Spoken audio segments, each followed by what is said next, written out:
Atos, capítulo de número 15, passagem muito importante para a igreja. É onde que nós podemos olhar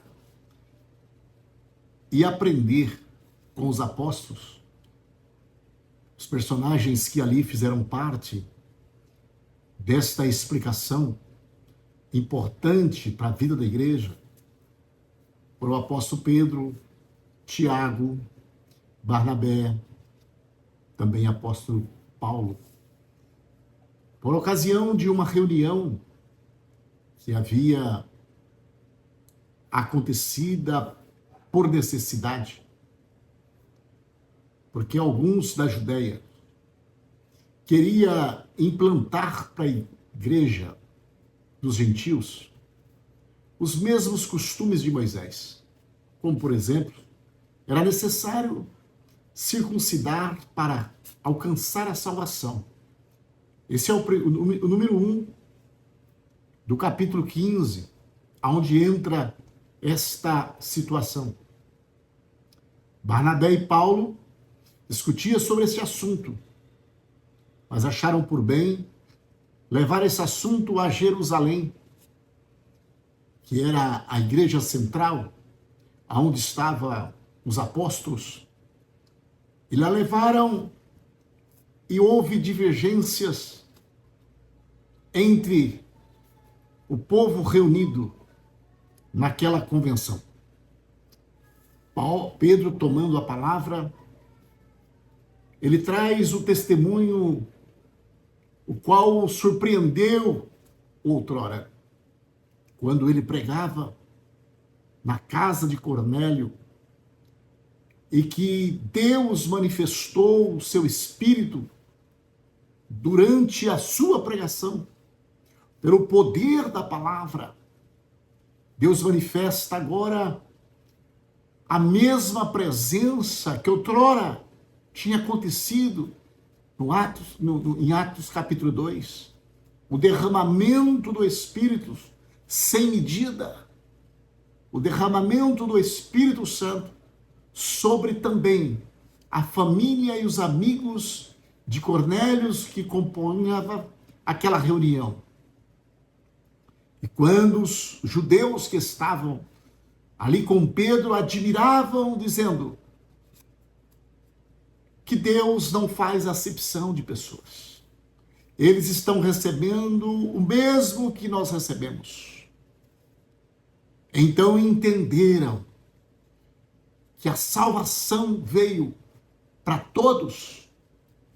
Pedro está dando esse testemunho nesta convenção em Jerusalém, a respeito dos irmãos que estão fora de Jerusalém, que não estavam entendendo qual era o procedimento que a igreja deveria tomar. E agora, Barnabé e Paulo, eles voltam para as cidades das quais eles haviam deixado, acompanhado pela igreja, e pela Fenícias, a caminho de Samaria, e chega até a igreja dos gentios, ou na cidade dos gentios. E eles apresentam a decisão tomada pelos apóstolos Pedro, Tiago, e assim foi unânime a decisão para apenas 3 regras era necessário impor sobre a igreja. E essas 3 regras são as regras que nós precisamos observar. Precisamos tomar isso como aprendizado para nós. Eu quero demonstrar aqui de forma esclarecida na leitura, Atos capítulo 15, verso 17, para que o resto dos homens busque o Senhor, e também todos os gentios sobre os quais o meu nome é invocado. Diz o Senhor, que faz todas as coisas, que são conhecidas desde toda a eternidade, pelo que o julgo que não se deve perturbar aqueles dentre os gentios que se convertem a Deus. Verso de número 20. Mas escreve-lhes que se abstenham das contaminações dos ídolos. Primeira proibição, ou regra, ou dever da igreja que foi alcançada por Cristo. A salvação chegou até esta igreja, chegou a este povo. Então o povo agora não sabe qual ritual tomar para servir a Deus de forma justa e de forma que o agrada. Então, eles apresentam proibição, abstenham dos ídolos. Logo você vai entender. O ídolo, a adoração a ídolo, ter ídolo. Qualquer objeto pode ser um ídolo. Esta garrafa pode ser um ídolo. Pessoas pode ser ídolo. Ídolo aqui é você acreditar que este objeto ou esta pessoa é o suficiente para salvar ou é o Salvador. Ídolo é você trocar a tua crença de Jesus Cristo por qualquer um outro objeto. Ídolo é você ir ao lugar porque uma pessoa está lá e não porque é Cristo que está. Honrar as pessoas usada por Cristo é uma coisa. Idolatrá-la é outra coisa. Se a pessoa que é usada nas mãos de Deus, o instrumento nas mãos de Deus, ele perecer, mas Deus continua. Então, não troque a adoração de Deus por nenhum ídolo. O ídolo aqui não está referindo a imagens. Não. O ídolo aqui é você trocar a tua fé em Jesus Cristo. Tirar ele da tua vida como Salvador e Senhor da tua vida e colocar qualquer outra pessoa, qualquer outro objeto, qualquer outro ser. Aí isto é ídolo. É você idolatrar aquilo. Não devemos idolatrar. Você pode gostar do seu carro, você pode gostar da sua casa, você pode gostar do seu mar, do seu rio, você pode gostar da sua roupa, e assim por diante, ter uma alta consideração, mas Salvador só existe um, Jesus Cristo. E ele é suficiente. Ele não precisa da companhia de Maria, ele não precisa da companhia de Paulo, de Pedro, de João. Não, ele é suficiente.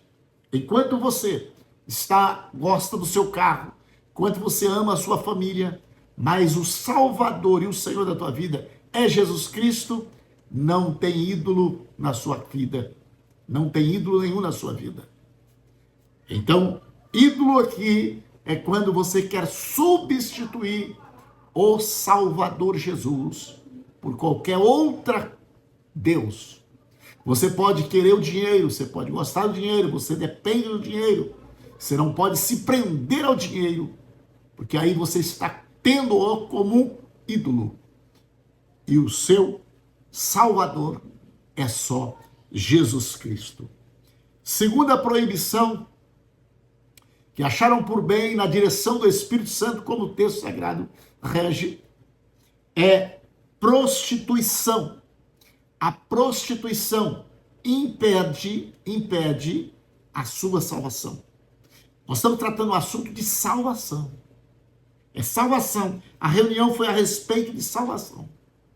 Porque Jesus havia salvado os gentios. Então, a prostituição, quem assim vive, quem assim procede, é necessário uma correção, é necessário uma conversão, é necessário um conserto de arrependimento para não perder a salvação. Então, a prostituição é proibida no meio dos salvos. Proibido no meio dos salvos ídolos. Segundo, a prostituição é proibida. Terceiro, do que é sufocado e do sangue. É a carne sufocada. O sangue precisa se escorrer. O sangue não pode, você não pode estroncar uma galinha, um frango e, na verdade, é assim, não comer o sangue. Esta é a palavra. Não que você tem que lavar a carne. O animal não pode ser sufocado.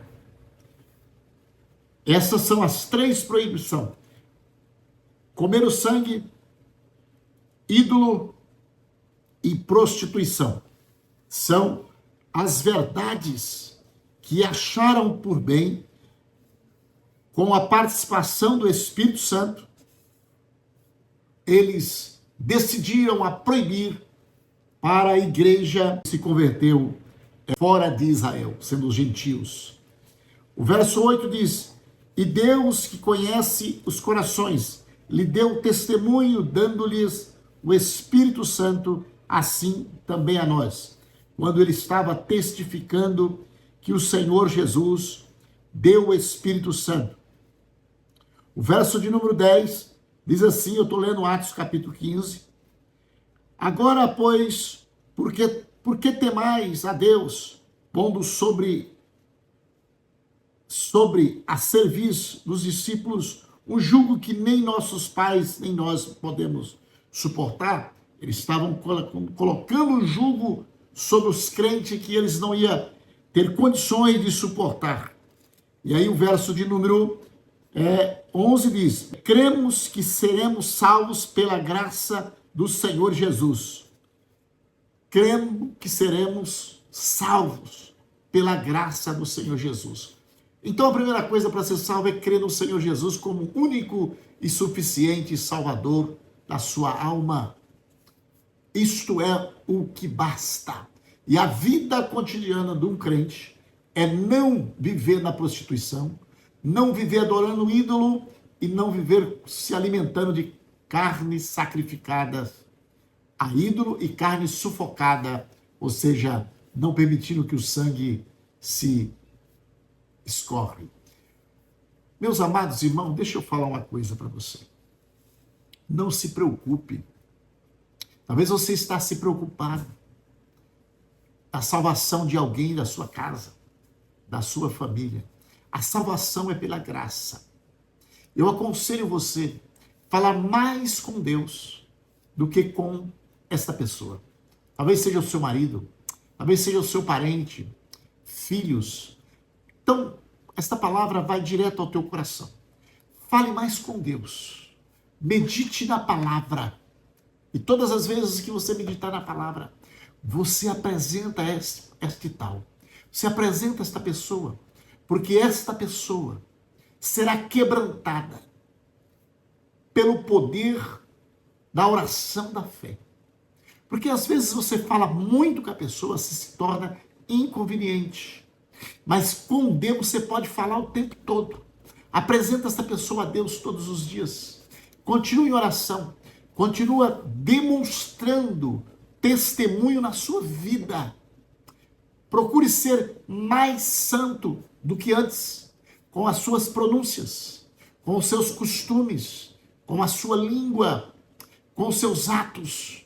Procure cada dia ser mais santo, porque o seu testemunho tocará nesta pessoa, e aí Deus o trabalhar no coração desta pessoa, e ela vai se decidir a servir a Cristo através do seu testemunho. Então, em vez de falar muito, ser inconveniente, passará a ser desejado, a ser como você é. Cuide disso e verás que Deus salvará aquele que você está tão ansioso para que Deus o salve. Esta é a palavra das 7 da manhã para o teu coração. Estarei orando por você. Querido Deus e bondoso Pai, no nome de Jesus, te dou graça porque o Senhor é bom e eterna é a tua misericórdia. Venha o teu nome ser glorificado, meu Pai. Pai querido, venho pedir salvação pelas almas. Visita teu povo, meu Pai. Alegra o coração do teu povo. Pai bendito santo, traz fortalecimento na casa. Salva a família, meu Pai. Salva filho, marido, esposa. Salva os amigos, meu Pai. Alegra o coração da tua igreja, em nome de Jesus. Amém.